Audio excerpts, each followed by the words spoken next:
اعوذ باللہ من الشیطان الرجیم بسم اللہ الرحمن الرحیم السلام علیکم۔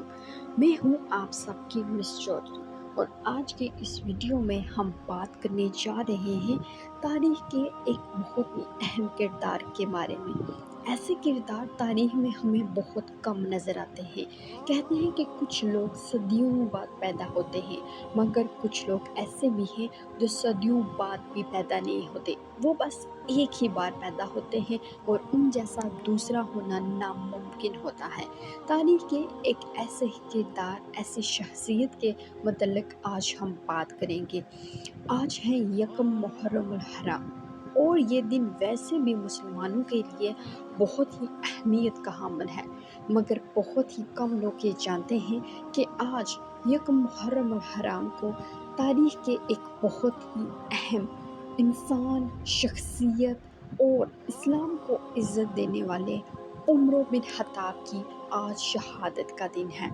ایسے انسان جس کے بارے میں نہ صرف مسلمان بلکہ بہت سے یہودی اور کفار بھی یہ کہتے تھے کہ اگر عمر بن خطاب مزید 6 ماہ زندہ رہتے تو اس روئے زمین پر کوئی بھی غیر مسلم نہ رہتا۔ اور یہ وہ اس وجہ سے نہیں کہتے تھے کہ حضرت عمر بن خطاب کوئی جابر یا ظالم حکمران تھے، بلکہ اس کی ایک خاص وجہ حضرت عمر فاروق کا عدل و انصاف تھا۔ حضرت عمر فاروق کا دور ایسا دور ہے جس میں عدل و انصاف کی ایسی نئی نئی مثالیں قائم ہوئی جو کہ تاریخ میں دوبارہ ڈھونڈنا بے حد مشکل ہے۔ جیسا کہ حضرت عمر بن خطاب کے بیٹے جب مصر روانہ ہوئے تو ان کے پاس بہت کم سرمایہ تھا اور وہ تجارت کی غرض سے جب واپس لوٹے تو انہوں نے کافی سرمایہ حاصل کر لیا تھا۔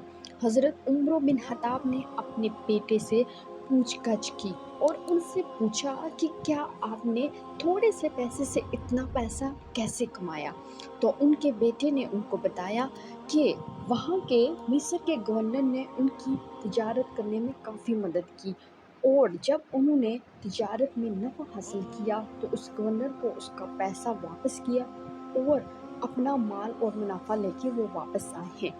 حضرت عمر فاروق نے اپنے بیٹے سے کہا، کیا انہوں نے صرف تمہاری مدد کی یا تمہارے ساتھ جانے والے باقی افراد کی بھی؟ حضرت عمر کے بیٹے نے کہا، نہیں، صرف میری کی ہے۔ انہوں نے کہا، تو اچھا، انہوں نے خلیفہ کے بیٹے کی مدد کی ہے تاکہ خلیفہ کا دل نرم ہو۔ اب تم پہ یہ لازم ہے بیٹا کہ جو منافع تم نے کمایا ہے وہ آدھا تم مال غنیمت میں جمع کرو اور آدھا اپنے پاس رکھو، کیونکہ انہوں نے صرف تمہاری مدد نہیں کی بلکہ اس وجہ سے تمہاری مدد کی کہ تم خلیفہ کے بیٹے ہو، اور اب اس رعایا کا تم پر حق ہے کہ تم اپنا منافع مال غنیمت میں جمع کرو۔ اور پھر انہوں نے ایسا ہی کیا۔ یہ ہیں عمر فاروق جنہوں نے اپنے بیٹے تک سے پوچھا کہ تم نے منافع کیسے کمایا۔ تاریخ میں بہت سی ایسی مثالیں ہیں جس میں حضرت عمر فاروق نے عدل و انصاف کے ترازو کو پورا تولتے ہوئے بالکل یہ نہ دیکھا کہ یہ میرا بیٹا ہے، دوست ہے یا کچھ بھی اور طلب۔ حضرت عمر فاروق جنہیں دعائے مصطفیٰ بھی کہا جاتا ہے، حضرت عمر فاروق کو حضور پاک صلی اللہ علیہ وسلم نے اللہ تعالیٰ سے مانگا۔ کیسا خوبصورت احساس ہے۔ حضرت محمد صلی اللہ علیہ وسلم ایک دن خانہ کعبہ تشریف لے گئے۔ وہاں آپ نے کعبے کا غلاف تھام لیا اور پھر غلاف کعبہ کو سینے پر لپٹایا اور پھر دعا مانگی، اے اللہ، میں نے کبھی کوئی سوال نہیں کیا لیکن آج مانگنے آیا ہوں، مجھے عمر دے دے۔ ایک اور روایت میں ہے کہ حضور پاک صلی اللہ علیہ وسلم نے اللہ پاک سے دعا کی، اے اللہ، مجھے عمر بن خطاب یا عمر بن ہشام سے اسلام کو تقویت عطا فرمائے۔ کہا جاتا ہے ایک اور روایت جو کہ تاریخ میں بے حد مشہور ہے کہ حضور پاک صلی اللہ علیہ وسلم نے اللہ کے حضور یہ دعا کی، اے اللہ، اسلام کو عمر بن خطاب یا عمر بن ہشام دونوں میں سے جو آپ کو زیادہ محبوب ہے اس سے تقویت عطا فرمائے۔ اور اللہ پاک نے عمر بن خطاب کو شرف قبول اسلام بخشا۔ حضرت عمر فاروق رضی اللہ تعالیٰ عنہ نے 27 سال کی عمر میں اسلام قبول کیا۔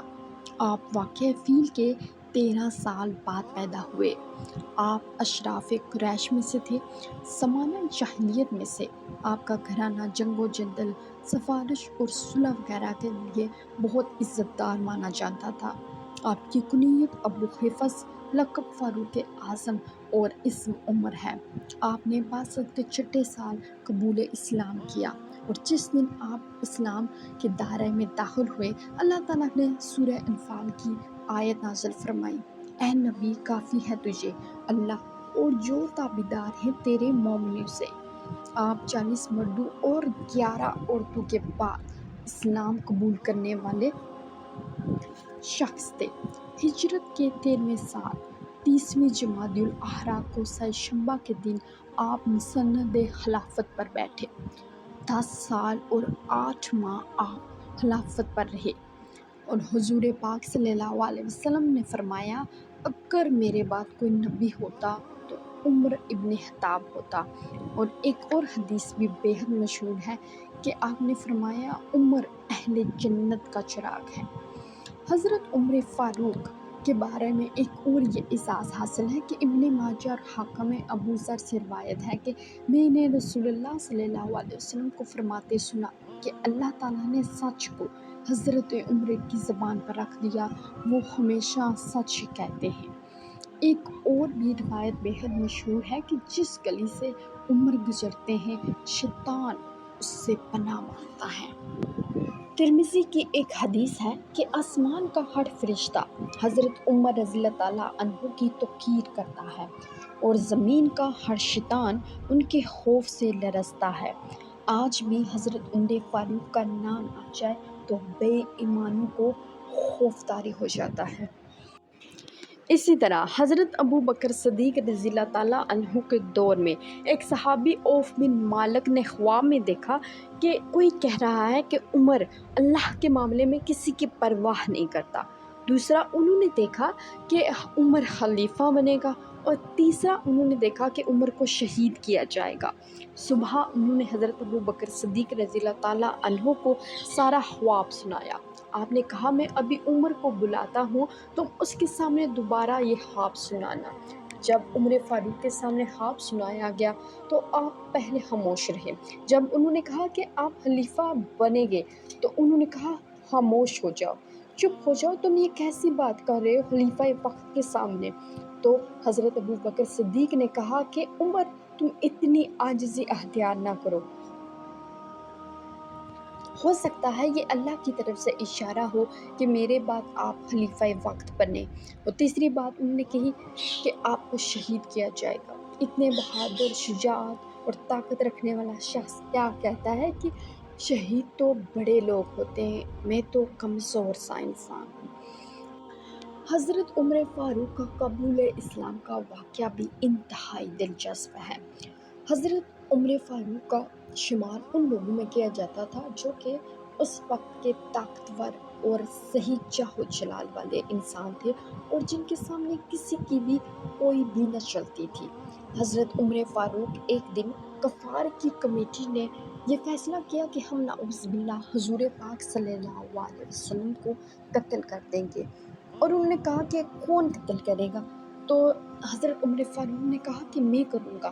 تو انہوں نے کہا کہ بلا شبہ آپ ہی کر سکتے ہیں، آپ کے علاوہ کوئی بھی جرأت نہیں کر سکتا۔ اسی ارادے سے حضرت عمر رضی اللہ تعالیٰ عنہ اپنے سینے پہ جو اوزار ہیں وہ لٹکائے چلے آئے۔ آپ کو راستے میں ایک صحابی ملے۔ اب صحابی کے نام کے بارے میں بہت سی روایات ہیں، اس لیے نام نہ لینا ہی بہتر ہوگا۔ انہوں نے ان سے پوچھا کہ آپ کیا کر رہے ہیں عمر، اور کیوں اتنی جاہ و جلال میں ہیں، غصے کی حالت میں ہیں؟ تو انہوں نے کہا کہ میں استغفر اللہ، نعوذ باللہ، حضور پاک صلی اللہ علیہ وسلم کو تلاش کر رہا ہوں اور ان کا قتل کا ارادہ رکھتا ہوں۔ اس صحابی نے ان کو روکنے کی کافی کوشش کی اور ان کو واضح دلیلیں ان کو دی کہ آپ کے خلاف قبائل ہو جائیں گے، یہ وہ، اس طرح کی باتیں ان سے کی، مگر جب عمر فاروق کسی طور بھی نہ مانے تو انہوں نے کہا: اچھا، کیا لگتا ہے کہ تم نے بھی قبول اسلام کر لیا ہے؟ حضرت عمر فاروق کے سامنے ان صحابی نے کہا کہ بے شک میں نے بھی اسلام قبول کر لیا ہے۔ وہ یوں آپس میں لڑنے لگے۔